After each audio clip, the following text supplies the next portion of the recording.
जय श्री कृष्णा दोस्तों, अगर आप मथुरा वृंदावन की यात्रा का मन बना रहे हैं और सोच रहे हैं कि कैसे कम समय और कम बजट में पूरी यात्रा को अच्छे से कवर किया जाए, तो ये वीडियो आपके लिए एकदम सही है। इस वीडियो में मैं आपको बताने वाली हूँ कि सिर्फ 2 दिनों में आप मथुरा और वृंदावन के प्रमुख मंदिरों, दर्शनीय स्थलों और लोकल मार्केट को कैसे अच्छे से घूम सकते हैं।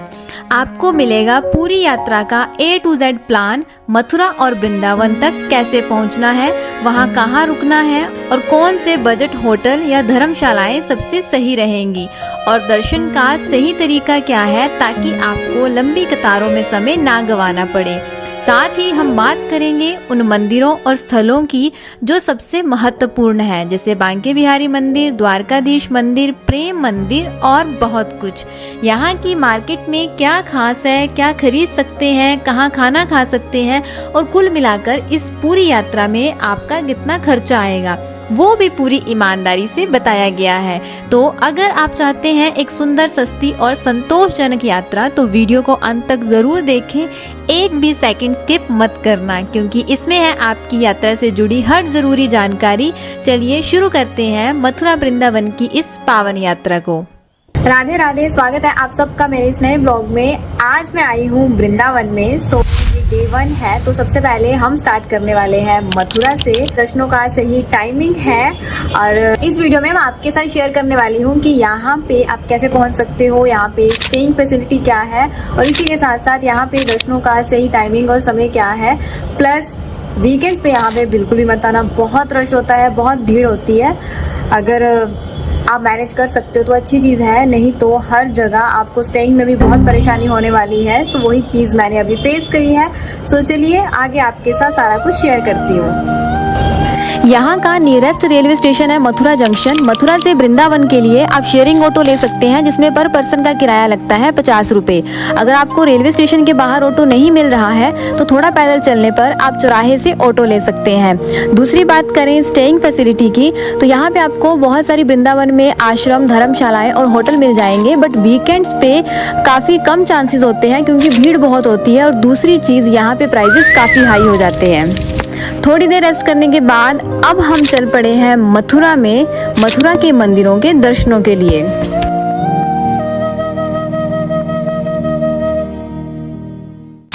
तो अभी मथुरा में हम सबसे पहले जाने वाले हैं श्री कृष्ण जन्मभूमि। तो यहीं से शुरुआत करेंगे, मेन रोड से थोड़ा चलना पड़ता है। तो चलिए चलते हैं और आपको मंदिर में जाके दर्शन करवाते हैं। वैसे वहाँ पे मोबाइल वगैरह अलाउड नहीं होता है, हम आपको बाहर से ही दिखा देंगे। तो मिलते हैं मंदिर पहुँचकर। श्री कृष्ण जन्मभूमि वो स्थान है, यहाँ पर श्री कृष्ण जी का कंस की जेल में जन्म हुआ था और आज भी उस जेल के आप इस मंदिर में दर्शन कर सकते हैं। इस तरफ है क्लॉक रूम। आप यहाँ पे अपने बैग, मोबाइल, सब कुछ जो भी आपके पास इलेक्ट्रॉनिकल आइटम है वो यहाँ पे जमा करवा सकते हो एंड आफ्टर दैट आप अंदर एंट्री ले सकते हो। बात करें चार्जेस की, तो यहाँ पे एक बैग का चार्ज लगता है 10 रुपये और अगर आप फ़ोन जमा करवा रहे हो तो पर फ़ोन का चार्ज लगता है 2 रुपये।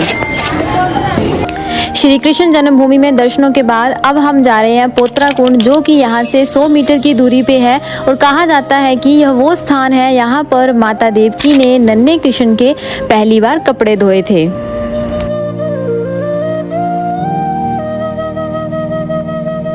अब हम जा रहे हैं कंस किला की तरफ और हमने लिया है ई रिक्शा, जिसमें हम 2 सवारियों का किराया लगा 120 रुपये।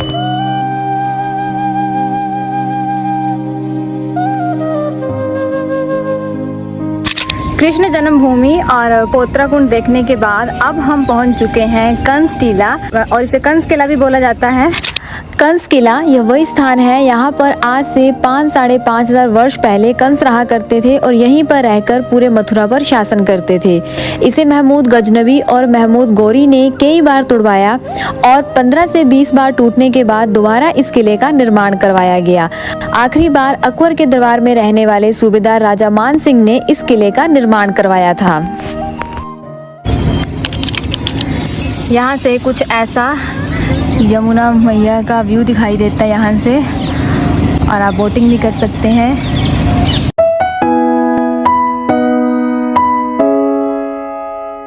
चलिए अब यहाँ से चलते हैं, नीचे जाकर आपको यमुना मैया के दर्शन करवाते हैं।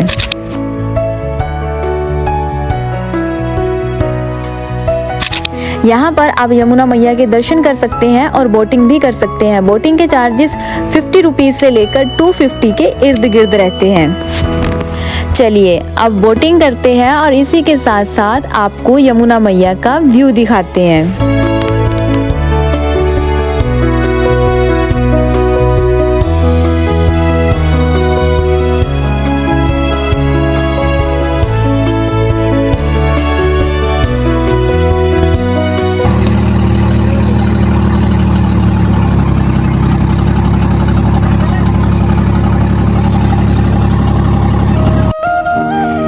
ये है विश्राम घाट।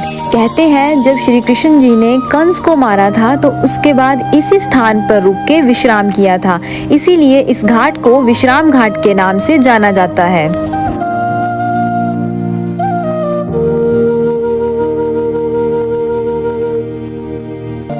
यहाँ पर पास में ही बालाजी का बहुत ही सुंदर मंदिर था, तो हमने बालाजी के यहाँ पे दर्शन किए। अब हम जा रहे हैं मथुरा के सबसे प्रसिद्ध मंदिर द्वारकाधीश मंदिर के लिए। इस मंदिर के खुलने का समय सुबह 8 बजे से 12:30 बजे तक है और शाम को 4 से 8 बजे तक है।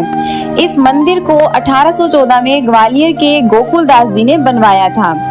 इस मंदिर में श्री कृष्ण जी को महाराजा की तरह पूजा जाता है और इस मंदिर की नक्काशी किसी राजमहल से कम नहीं है।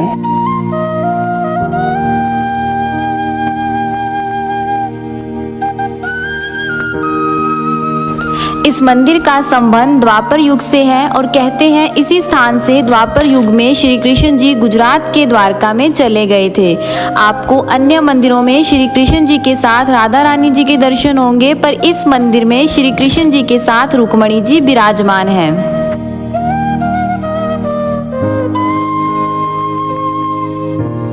मथुरा के सभी मंदिरों में अच्छे से दर्शन हो चुके हैं। अब लेते हैं यहाँ से एग्जिट के साथ साथ यहाँ पे मार्केट एक्सप्लोर करते जाते हैं।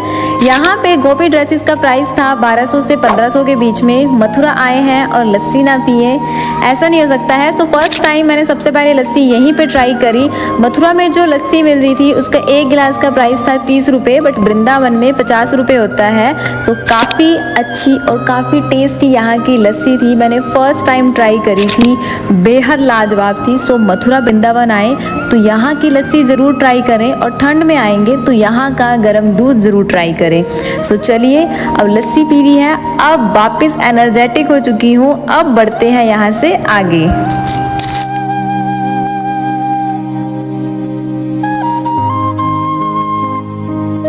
मथुरा से एग्जिट ले लिया है, बट अभी भी हमारे पास टाइम है, तो अब हम जा रहे हैं वृंदावन के मंदिर में, जिसका नाम है रंगनाथ स्वामी टेम्पल, जो कि एक साउथ का टेम्पल है। सो चलिए अब आपको वहाँ पे दर्शन करवाते हैं।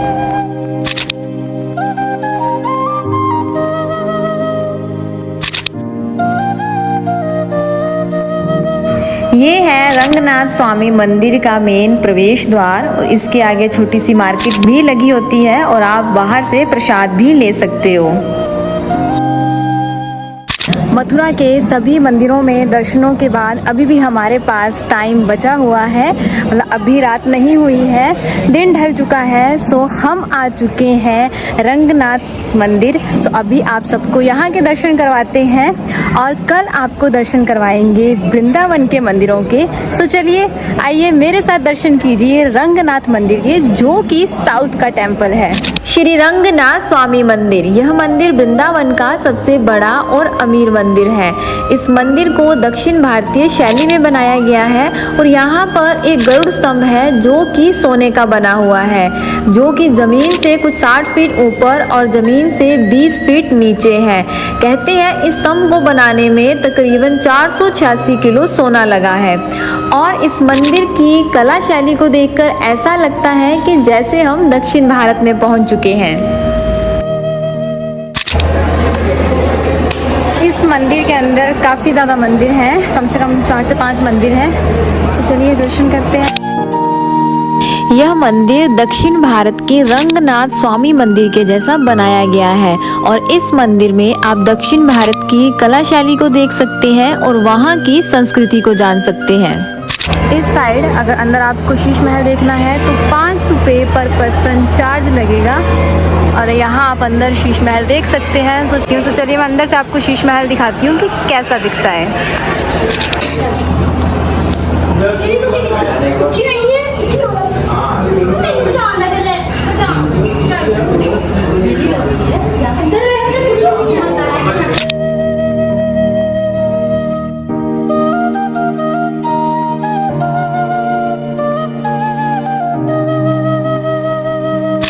यहाँ पर दक्षिण भारतीय तरीके से आरती हो रही है, सो आइए आपको भी आरती के दर्शन करवाते हैं।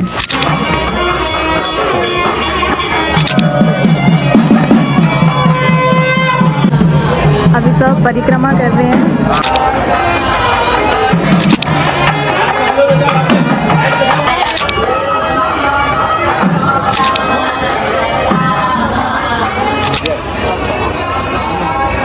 और यहाँ पर एक कुंड भी बना हुआ है।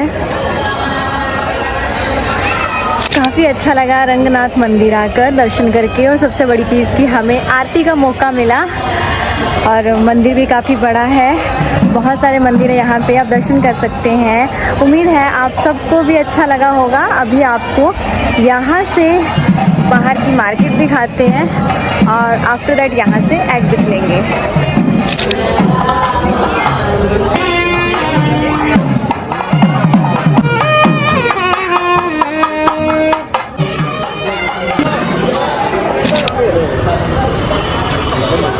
रंगनाथ मंदिर के बाहर मार्केट भी लगती है। आप यहाँ से गोपी ड्रेसेस ले सकते हैं जिनका प्राइस 1000 है और यहाँ से आप कॉटन दुपट्टे या फिर लॉन्ग स्कर्ट भी ले सकते हैं जिनका प्राइस 100 है। और इसके अलावा यहाँ पे बैग्स भी है, आप कान्हा जी के लिए ड्रेसेस भी ले सकते हो। बहुत सारी चीज़ें यहाँ आपको मिलने वाली हैं बिल्कुल रंगनाथ मंदिर की एंट्री पॉइंट पे। यहाँ से आप 100 के दुपट्टे भी ले सकते हैं और इसके अलावा काफ़ी अफोर्डेबल रेंज है हर एक चीज़ की। काफ़ी सही प्राइस लग रहा है मुझे यहाँ पे।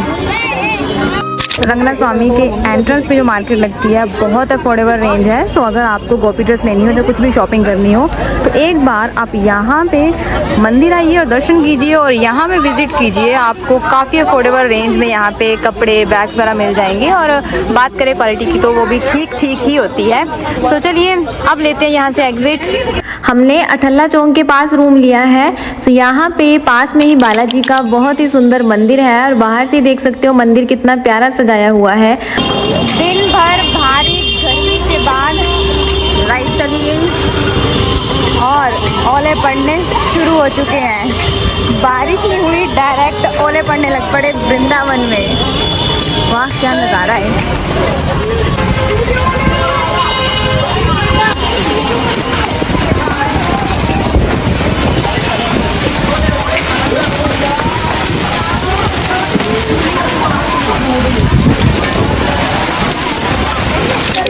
उम्मीद है आज आप सबने अच्छे से दर्शन किए होंगे। सो अब मिलते हैं कल वृंदावन के मंदिरों के दर्शन करवाएंगे आपको। तब तक के लिए राधे राधे।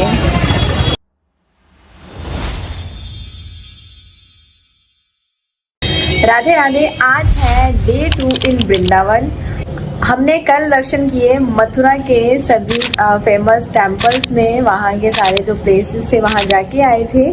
अब हम जा रहे हैं वृंदावन के मंदिरों में दर्शनों के लिए। तो सबसे पहले शुरुआत करेंगे श्री बांके बिहारी मंदिर जी से और अभी टाइम हुआ है 6:30। हम अभी निकल जाएंगे और वहाँ इंतज़ार करिए क्योंकि मंदिर खुलता है 7:45 पे।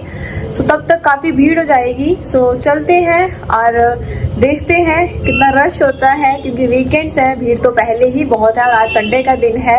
चलते हैं, आप सबको भी दर्शन करवाते हैं और मैं भी दर्शन करती हूँ। सो चलो सुबह का वृंदावन की गलियों का नज़ारा दिखाती हूँ और आज वृंदावन के दर्शन करवाती हूँ।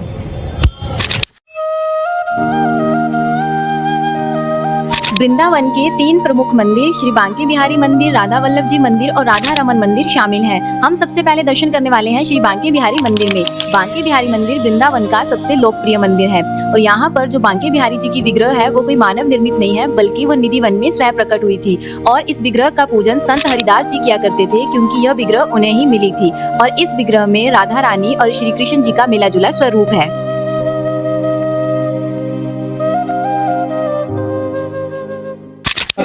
दर्शन तो हो गए, पर भीड़ इतनी थी कि मुझे एक पल के लिए लगा आज भीड़ से बाहर नहीं आ पाऊंगी। बहुत बुरा हाल है, कोई व्यवस्था नहीं है यहाँ पे कि आप लाइंस में माथा टेको आराम से, चाहे लाइन जितनी मर्जी लंबी हो। धक्के पे धक्का, धक्के पे धक्का। मेरे को लगा था आज मैं यहीं रह जाऊंगी, आज बाहर नहीं निकल पाऊंगी। बहुत भीड़ थी, मैनेजमेंट बिल्कुल भी नहीं है। तो चलिए, उम्मीद है आप सबने अच्छे से दर्शन कर लिए होंगे। अब यहाँ से नेक्स्ट मंदिर में चलते हैं। अभी हम जा रहे हैं राधा वल्लभ मंदिर दर्शनों के लिए। इधर थोड़ी कम भीड़ है, बाकी अंदर पता लगेगा।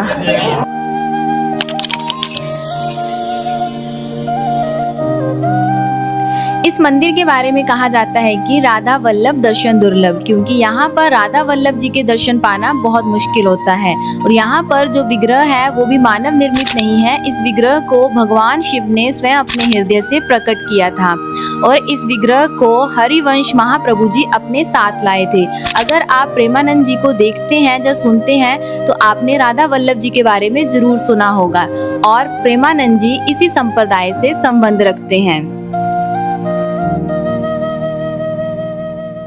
चलो, दर्शन हो गए अच्छे से राधा वल्लभ जी के और आगे बढ़ते हैं और आपको आगे दर्शन करवाते हैं।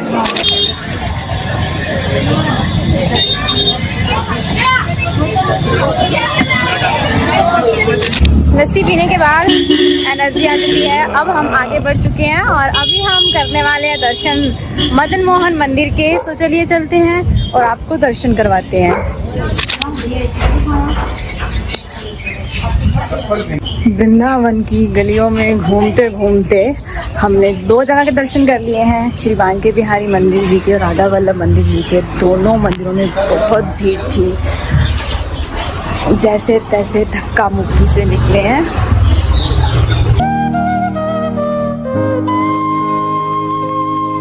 श्री मदन मोहन मंदिर, यह मंदिर वृंदावन के परिक्रमा मार्ग पे स्थित है और यह मंदिर वृंदावन के मंदिरों में बहुत ही प्राचीन मंदिर है और इसी के साथ साथ यहाँ की कला शैली बहुत ही खूबसूरत है। आइए आप सबको दर्शन करवाते हैं। अभी हम पहुँच गए हैं मदन मोहन मंदिर। यहाँ के लिए भी काफी पैदल चलना पड़ा। बंदर यहाँ बहुत है और बहुत शैतान भी है। फोन बचा बचा के वीडियो रिकॉर्ड करनी पड़ती है, तो पता लगे अपनी रिकॉर्ड करने लग जाइए। देखो, ये बंदर इतने शैतान है कि किसी को भी नजदीक खड़े नहीं होने दे रहे हैं, ना किसी को फोटो खिंचवाने दे रहे हैं। बहुत सुंदर मंदिर है बाहर से। अभी आगे चलते हैं। आप देख सकते हैं कि इस मंदिर के ऊपर बेहद खूबसूरत कला शैली की गई है और यह मंदिर वर्तमान समय में वृंदावन का सबसे प्राचीन मंदिर है। किसी समय में इस मंदिर में मदन मोहन जी का विग्रह स्थापित था, पर आज के समय में यहाँ पर किसी अन्य विग्रह की स्थापना की गई है, क्योंकि औरंगजेब के शासन के समय मंदिर को तुड़वाने का आदेश दिया गया और उस समय मदन मोहन जी के विग्रह को राजस्थान ले जाया गया, जहाँ पर आज भी उनके विग्रह की पूजा की जाती है और यहाँ पर किसी अन्य विग्रह की स्थापना की गई। यहाँ के बंदर इतने शैतान है कि अगर फोटो खींचो तो धक्का मारते हैं कि फोटो नहीं खींचनी है। श्री मदन मोहन मंदिर वृंदावन का सबसे ऊंचा मंदिर है और यहीं पर स्थापित है 12 आदित्य मंदिर। कहते हैं जब श्री कृष्ण जी यमुना नदी में कालिया नाग के साथ कालियामर्दन कर रहे थे तो उसके बाद उन्हें बेहद ठंड लगी, जिसके बाद माँ यशोदा उन्हें इस स्थान पर लेकर आई। उस समय भी यह स्थान सबसे ऊंचा था और यहीं पर सूर्य भगवान ने अपनी 12 कलाओं या फिर 12 रूपों के साथ भगवान श्री कृष्ण जी को गर्माहट प्रदान की थी।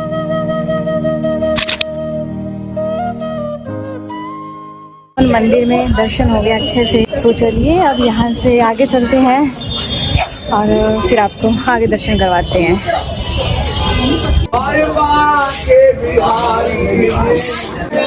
इधर देखो गलियां ही गलियां। भाई मुझे चप्पल लेनी है, मुझे वापस रास्ता ही नहीं मिल रहा है। जिस तरफ जाओ उधर से लोग आ रहे हैं जा रहे हैं।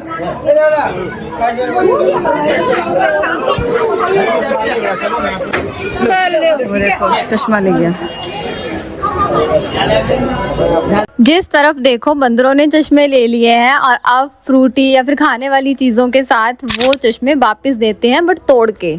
ये सारी मार्केट बांके बिहारी मंदिर के पास की है और यहाँ पे हर तरफ आपको लड्डू गोपाल जी के श्रृंगार का सामान मिल जाएगा।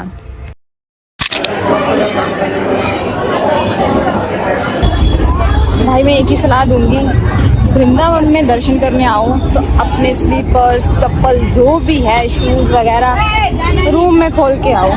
भाई हमने एक जगह चप्पल खोल दी, किस गेट से एग्जिट लिया पता ही नहीं चल रहा था। कहाँ कहाँ घूम के मेरा कम से कम 1 घंटा सेम उसी जगह ढूंढने को लग गया जहाँ मैंने चप्पल छोड़ी थी। इवन मैंने मेन गेट के बिल्कुल बाहर ही, मंदिर का मेन गेट नहीं, यहाँ पे एंट्री होती है, वहाँ के मेन गेट से बाहर खोली थी। तो थोड़ा मुझे याद था कि कहाँ खोली है, बट वो जगह भी मुझे मिल नहीं रही थी। फिर ऐसी तैसी होगी हालत की।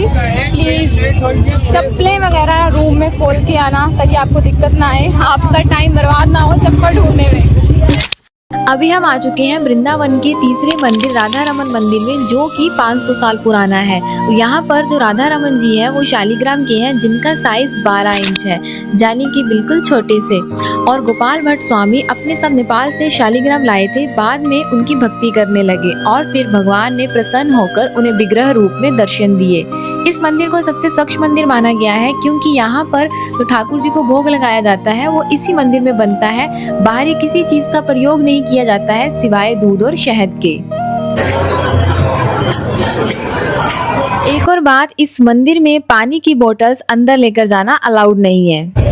राधा रमन मंदिर में दर्शन हो चुके हैं। भाई मैं तो फोन नीचे करके वीडियो बना रही हूँ, पता लगे तो बंदर ले गया, मिलेगा भी नहीं वापिस फोन। वैसे तो ब्रज की भूमि पर बहुत सारे वन हैं, लेकिन यहाँ पर जो सर्वश्रेष्ठ माना गया है वो है निधि वन। तो आइए आपको दर्शन करवाते हैं निधि वन के।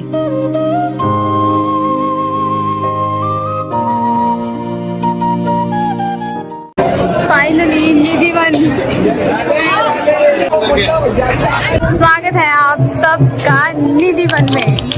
कहते हैं इस निधि वन में श्री कृष्ण जी राधा रानी और गोपियों के साथ रात्रि में अनेक प्रकार की लीलाएं रचते हैं, इसीलिए रात्रि में यहाँ पर आना निषेध होता है। वैसे तो निधि वन पूरा दिन खुला रहता है, पर शाम 7 बजे के बाद यहाँ आना मना होता है। और ये जो आप वृक्ष देख रहे हैं ये तुलसी के वृक्ष है।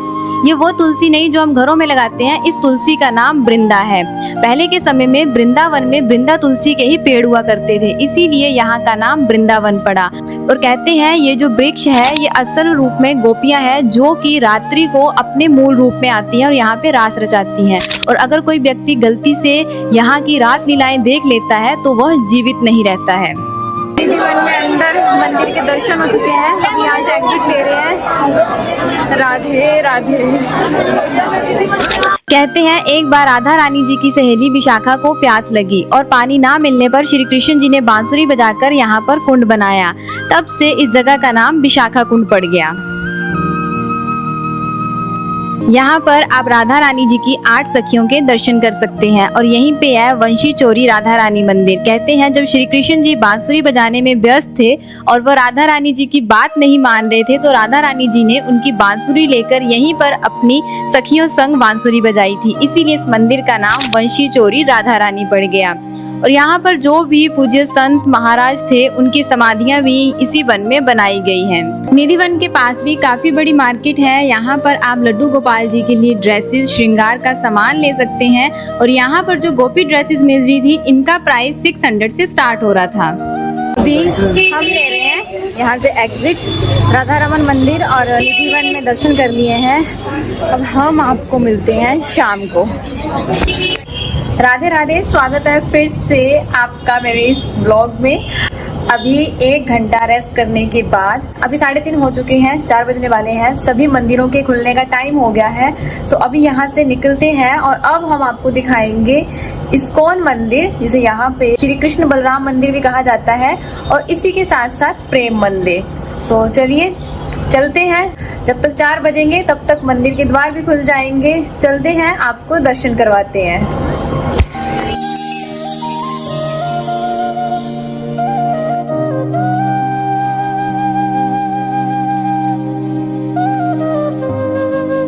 इस्कॉन मंदिर के बाहर ही आप जूते चप्पल और बैग जमा करवा सकते हो और यहीं से आपको शॉपिंग के लिए मार्केट मिल जाएगी, जो कि एंड तक प्रेम मंदिर तक ऐसे ही रहेगी, जिसमें आपको गोपी ड्रेसेस मिलेंगी जिनकी रेंज 600 से स्टार्ट हो जाती है और स्लिंग बैग्स जिनका प्राइस 250 से स्टार्ट हो जाता है। सो एंड तक आपको ऐसे ही सारी मार्केट मिलेगी और इसी के साथ साथ आपको यहाँ पे बहुत से फूड कॉर्नर भी मिल जाएंगे। वृंदावन का इस्कॉन मंदिर, इसे श्री कृष्ण बलराम मंदिर के नाम से भी जाना जाता है। इसे अंग्रेजों का मंदिर भी कहते हैं क्योंकि यहाँ पे बहुत से फॉरेनर्स आते हैं। एंट्रेंस पे एक तरफ हरि जप मंदिर है तो दूसरी तरफ प्रभुपाद जी का मंदिर बनाया गया है और इसी के साथ साथ म्यूजियम भी बना हुआ है। यहाँ से आप बहुत सारी चीजें पढ़ सकते हैं और जान सकते हैं। इस्कॉन की शुरुआत भक्ति वेदांत प्रभुपाद जी ने सन 1966 में न्यूयॉर्क से की थी और सन 1975 में वृंदावन का इस्कॉन मंदिर बनाया गया था और जल्द ही ये पूरे देश में प्रसिद्ध हो गया। सो चलते हैं अब मुख्य मंदिर में। ये कहते हैं जहाँ पर श्री कृष्ण जी और बलराम जी आज से 5000 साल पहले गैया चराया करते थे, उसी स्थान पर इस्कॉन मंदिर का निर्माण करवाया गया है और यह मंदिर बहुत ही खूबसूरत है क्योंकि यहाँ का आर्किटेक्चर काफी सुंदर बनाया गया है और यहाँ आकर भक्तगण कुछ ऐसे मगन हो जाते हैं भक्ति में कि वो क्षण देखने लायक होते हैं।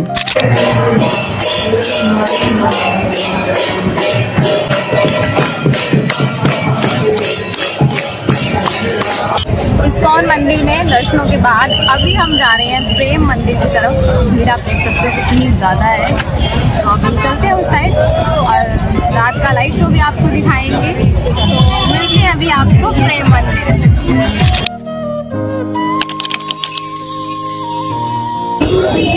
अभी हम पहुंच गए हैं प्रेम मंदिर।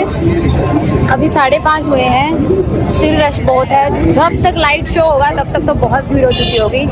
चलिए देखते हैं, अब भीड़ है तो हम भी उसी भीड़ का हिस्सा है।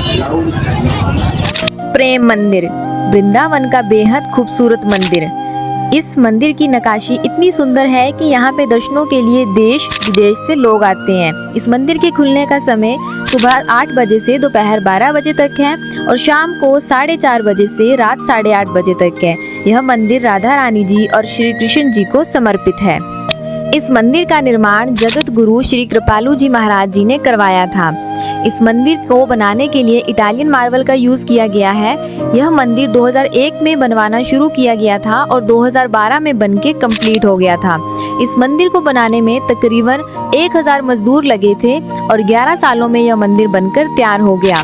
भले ही यह मंदिर बहुत पुराना नहीं है, पर इस मंदिर को बनाने के लिए कृपालु जी महाराज जी ने बचपन में ही सोच लिया था। जब वो 8-9 वर्ष के थे तब उन्होंने अपने दोस्त से कहा था कि मैं आगे चलकर वृंदावन में बहुत बड़ा मंदिर बनवाऊंगा और ठीक उन्होंने वैसा ही किया और आज यह मंदिर अपनी भव्य सुंदरता के लिए पूरे विश्व में लोकप्रिय है। चलिए अब चलते हैं प्रेम मंदिर के अंदर और दर्शन करते हैं।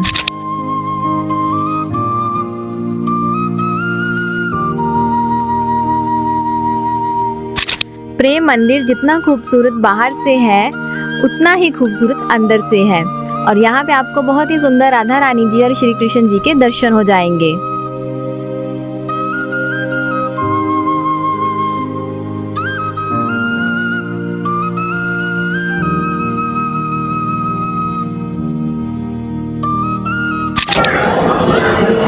ये देखो भीड़। मंदिर में दर्शन हो चुके हैं, आप लेते हैं यहाँ से एग्जिट, बाहर वेट करते हैं लाइट शो का। तो तब तक थोड़ा वो जो परिसर रह गया है उसमें आपको दर्शन करवाते हैं, then after that light show. भीड़ देखो बहुत ज़्यादा हो चुकी है, अभी आपको बैक कैमरे से दिखाती हूँ।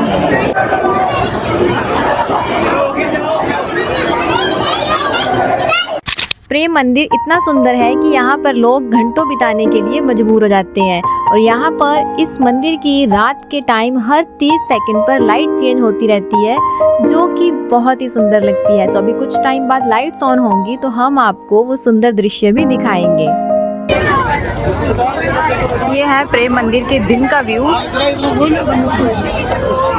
और ये है रात का व्यू। लाइट्स ऑन हो चुकी है, तो चलिए अब आपको पूरे प्रेम मंदिर के दर्शन करवाते हैं लाइट्स के साथ।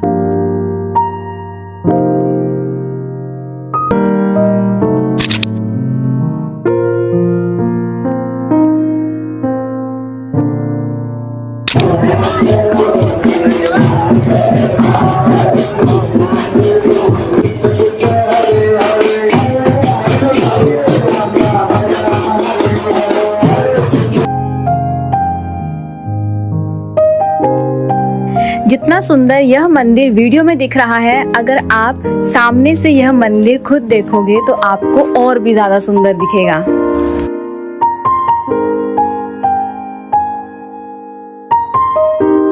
हमने पूरे प्रेम मंदिर में अच्छे से दर्शन कर लिए हैं और काफी टाइम रुकने के बाद अब हम ले रहे हैं यहाँ से एग्जिट। अभी भी आप देख सकते हैं कि बाहर कितनी भीड़ है और यहाँ की मार्केट अब आपको दिखाते हैं। यहाँ पे आपको लड्डू गोपाल की ड्रेसेस मिल जाएंगी और यहाँ से आप गोपी ड्रेस ले सकते हैं काफी अफोर्डेबल प्राइस में। अलग से आपको लॉन्ग स्कर्ट्स भी मिल जाएंगी, कुर्तीज भी मिल जाएंगी जिनका प्राइस काफी अफोर्डेबल होता है। और यहाँ से आप घर के लिए राधा रानी और श्री कृष्ण जी के फोटोज ले सकते हैं जिनकी रेंज 150 से स्टार्ट होती है और बाद में वेरी करता जाता है प्राइस अकॉर्डिंग टू साइज। सो काफी बड़ी मार्केट है, आपको एंड तक इस्कॉन मंदिर तक ऐसी ही मार्केट देखने को मिलेगी। कल हम यहाँ से एग्जिट लेने वाले हैं। सो आज ये लास्ट डे है हमारा वृंदावन में। सो मुझे एक बार फिर से लस्सी की क्रेविंग हो रही है। सो लास्ट टाइम मैं यहाँ से लस्सी पी के जा रही हूँ। मैं जितना टाइम वृंदावन में रुकी मैंने बहुत लस्सी पी क्योंकि यहाँ की लस्सी का टेस्ट बहुत ही ज़्यादा अमेजिंग है। सो आप जब भी आओ वृंदावन में लस्सी ज़रूर ट्राई करना, और सर्दियों में गर्म दूध। उम्मीद है आप सब ने अच्छे से दर्शन किए होंगे, अच्छे से प्रेम मंदिर देख लिया होगा। तो अब करते हैं इस ब्लॉग का एंड। जाने से पहले राधे राधे जरूर लिखना और इसी के साथ सब्सक्राइब बटन को प्रेस कर देना। राधे राधे।